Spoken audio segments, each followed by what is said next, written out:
Ayan, may katanungan dito yung isa kong anak. Ayan anak, sabi niya dito, Mami Iris, ano po ang mga bad moment na nangyari sa buhay ninyo? Ano po ito?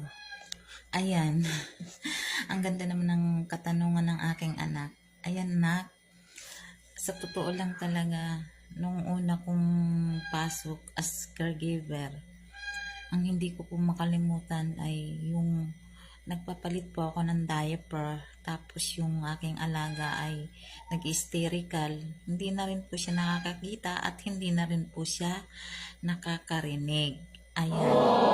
Yung bagay na yun po ay talagang hindi talagang kanais-nais.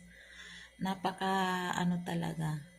Tsaka unang-una may CCTV.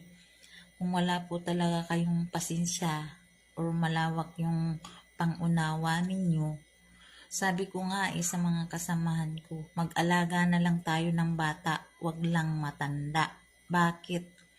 Kasi ang matanda, kapag sinaktan ka nila, kapag naman tinupuhan mo sila, hindi pwede kasi may mata nakakita sa inyo. Ituso ang mga employer namin dito. Pagdating na sa pamilya, sa magulang nila, ay talagang nakasecured sila. Minsan pa nga pag nagmi-meeting kami, pinapakita sa amin, ini-score nila yung ginagawa namin kapag yung natutulog kami sa duty namin, ganun. Ayan mga yan talagang normal kasi pagod ka talaga namang makakatulog ka naman. Ikaw ga naman yung magdamag, walang tulog. Tapos yung matandang alaga mo, napakakulit pa. Ay, ano baga naman tayo dyan? Siyempre, aantukin ka. Unang-una, nakakaantok talaga. Kasi bakit? Wala man lang kaingay-ingay. Ay, kayo laang dalawa ang magkasama mo buong magdamag, sino ga namang hindi aantukin? Alangan naman.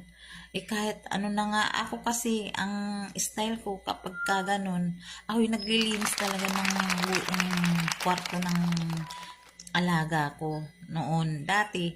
Kasi, unang-una talagang aantukin ka kapag hindi ka kumilos. Ay, ang ginagawa ko, nililibang ko na lang. Ay, bawal pa naman gumamit ng cellphone. Hindi kami pinaalog. Kasi unang-una, alaga mo matanda. Minsan bubunutin yung oxygen.